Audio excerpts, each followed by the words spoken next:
नमस्कार, capital TV देख रहे हैं आप। मैं हूं आपके साथ पूजा। आरएसएस प्रमुख मोहन भागवत आजकल पूरे एक्शन में नजर आ रहे हैं। इन दिनों कश्मीर का दौरा हो या फिर देश के प्रमुख मुद्दे, हर मोर्चे पर मोहन भागवत पूरे दमखम के साथ नजर आते हैं और जरूरत पड़ने पर अपने बयानों से विरोधियों को नई परेशानी में डाल देते हैं। एक बार फिर मोहन भागवत ने एक बयान दे दिया है कि पूरे सेकुलर गैंग में हड़कंप मच गया है। क्या कुछ है पूरा मामला, देखिए। नशीले पदार्थ आते उनकी आदतें बढ़ रही है। इतना हम बढ़ेंगे तो पर्यावरण कितना झेल सकता है। अब तालिबान बदला भी होगा, पाकिस्तान बदला है क्या? 15 अक्टूबर आरएसएस का स्थापना दिवस है और ऊपर से विजयादशमी, सोने पर सुहागा। इसी मौके पर संघ प्रमुख मोहन भागवत ने नागपुर में आरएसएस कार्यकर्ताओं को संबोधित किया। इस दौरान उन्होंने आतंकवाद, पाकिस्तान और चीन पर निशाना साधा। जम्मू कश्मीर में फिर से टारगेट किलिंग शुरू होने पर चिंता जताई और जनसंख्या नीति पर नसीहत दी। साथ ही इस बात पर जोर दिया कि हिंदुओं को संगठित होने की जरूरत है। संघ प्रमुख ने कहा कि वर्ष 1951 से 2011 के बीच जनसंख्या वृद्धि दर में भारी अंतर के कारण देश की जनसंख्या में जहां भारत में उत्पन्न मत पंथों के अनुयायियों का अनुपात 88% से घटकर 83.8% रह गया है, वहीं मुस्लिम जनसंख्या का अनुपात 9.8% से बढ़कर 14.24% हो गया है। जिस दिन हम स्वतंत्र हुए उस दिन स्वतंत्रता के आनंद के साथ साथ एक अत्यंत दुर्धर वेदना भी हमने अपने मन में अनुभव की। वो टीस अभी तक गई नहीं है। अपने देश का विभाजन हुआ। अत्यंत दुखद इतिहास है वो, परंतु उस इतिहास के सत्य का सामना करना चाहिए, उसको जानना चाहिए। जिस शत्रुता और अलगाव के कारण विभाजन हुआ उसकी पुनरावृत्ति नहीं करनी है। उसकी पुनरावृत्ति टालने के लिए और खोई हुई हमारी अखंडता और एकात्मता को वापस लाने के लिए उस इतिहास को सबने जानना चाहिए, विशेषकर नई पीढ़ी ने जानना चाहिए। संघ प्रमुख मोहन भागवत ने जनसंख्या के असंतुलन पर चिंता जताते हुए उन्होंने कहा कि जनसंख्या नीति होनी चाहिए। हमें लगता है कि इस बारे में एक बार फिर विचार करना चाहिए। अभी भारत युवाओं का देश है। 30 साल के बाद ये सब बूढ़े बनेंगे, तब इन्हें खिलाने के लिए भी हाथ लगेंगे और उसके लिए काम करने वाले कितने लगेंगे, इन दोनों बातों पर विचार करना होगा। 50 साल आगे तक विचार करके रणनीति बनानी चाहिए। जैसे जनसंख्या एक समस्या बन सकती है, वैसे ही जनसंख्या का असंतुलन भी समस्या बनती है। ओटीटी प्लेटफॉर्म्स है, उस पर कैसे कैसे चित्र आते हैं, क्या क्या आता है। अभी तो कोरोना में बालकों के हाथ में भी मोबाइल आ गया और ऑनलाइन तो देख ही रहे, और क्या देखते क्या नहीं इसका कोई नियंत्रण नहीं। और ओटीटी प्लेटफॉर्म पर क्या दिखाना इसका भी कोई नियंत्रण नहीं। देश में तरह तरह के नशीले पदार्थ आते उनकी आदतें बढ़ रही है। वो कैसे रोकी जाए, कैसा हो पता नहीं। उच्च वर्ग से लेकर तो बिल्कुल आखिरी आदमी तक समाज के जितने भी स्तर है सब में भयंकर व्यसन।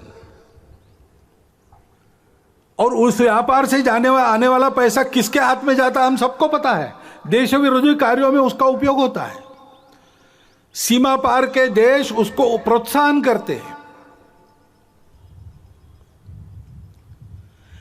ऐसी सारी बातें चल रही है और अनियंत्रित बातें भी बढ़ रही है। बिटकॉइन जैसी करेंसी है, किस राष्ट्र का किस नियम का उस पर नियंत्रण है मुझे नहीं पता। एक स्पर्धा खड़ी हो रही है। इन सब बातों को नियंत्रित करना, समाज के हित में चलाना, ड्रग्स जैसे व्यसनों का पूर्ण निराश हो इसका प्रयास करना। मोहन भागवत ने कहा कि तालिबान फिर से खड़ा हो गया है। उसे लेकर कभी कहा जाता है कि वो बदल गया है, कभी कहते हैं कि पहले जैसा है। उसका समर्थन करने वालों में रूस भी था, चीन और पाकिस्तान तो आज भी है। तालिबान बदला भी होगा, पाकिस्तान बदला है क्या? ऐसा तो बिल्कुल नहीं है। चीन का इरादा भारत के प्रति बदला है क्या? ऐसा तो बिल्कुल नहीं है।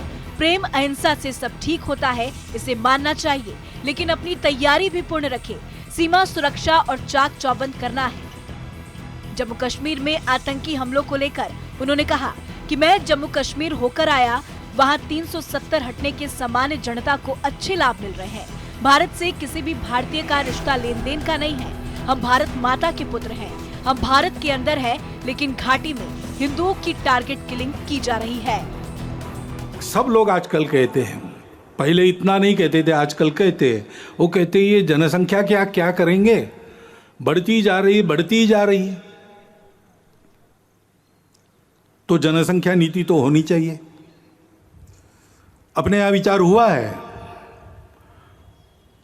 एक परिवार में 2.1 ऐसा कहा है ना, 2 बालक रहे, ऐसा विद्वानों ने मिलकर निश्चित किया, सरकार ने उसको स्वीकार किया, ये सब हुआ है। लेकिन हमको लगता है कि एक बार फिर विचार कर लेना चाहिए, क्योंकि 2 बातें, सारी बातों का विचार करना। अभी हमारे देश में, हमारा युवाओं का देश है, 56-57% युवा है।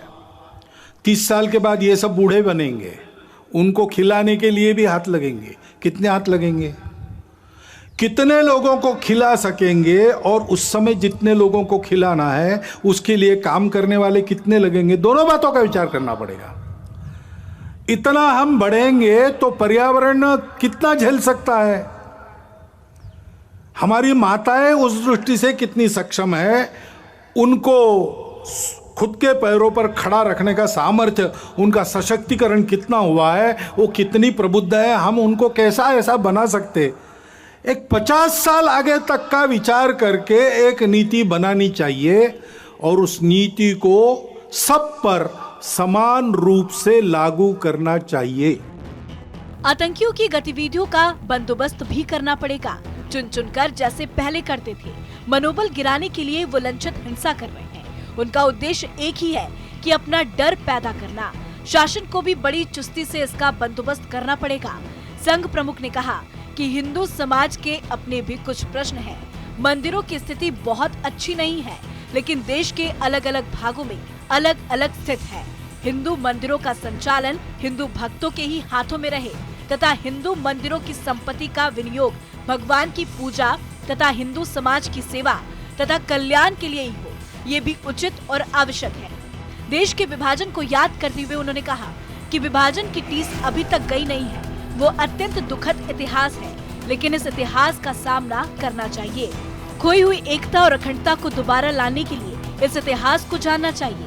उस इतिहास को विशेषकर नई पीढ़ी को जानना चाहिए, ताकि उसकी पुनरावृत्ति ना हो, खोया हुआ वापस आ सके। पहले हमने अपने स्वजनों को भुला दिया तो भेद जर्जर हो गया। इसलिए दूर देशों से मुट्ठी भर लोग आए और हम पर आक्रमक कर दिया। ऐसा एक बार नहीं, बार बार हुआ। ब्रिटिशर्स के अपने यहाँ राज बनने तक यही इतिहास हुआ।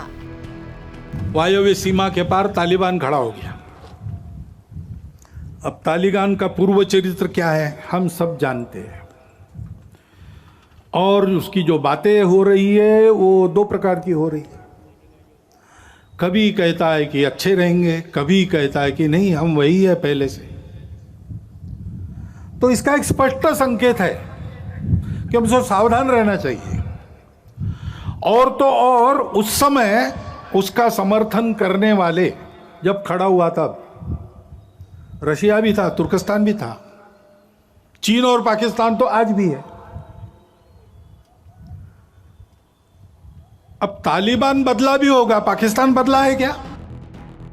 आरएसएस प्रमुख स्थापना दिवस और विजयादशमी के संबोधन में ये बातें कह गए थे, लेकिन ये बात इसी देश में बहुत लोगों को अच्छी नहीं लगी होगी। जैसे जनसंख्या नीति पर बहुत सी राजनीतिक पार्टियां अभी भी एक मत नहीं दे पा रही हैं। उन्हें डर है कि कहीं उनका वोट बैंक ना बिगड़ जाए। वहीं कई पार्टियां तो पाकिस्तान पर भी खुलकर नहीं बोलती। खैर जो भी हो, एक बात को आईना की तरह स्पष्ट समझा जा सकता है कि मोहन भागवत के वचनों के कई लोगों को मिर्ची लग चुकी होगी। इस खबर में फिलहाल इतना ही। तमाम खबरों के लिए देखते रहिए कैपिटल टीवी। नमस्कार।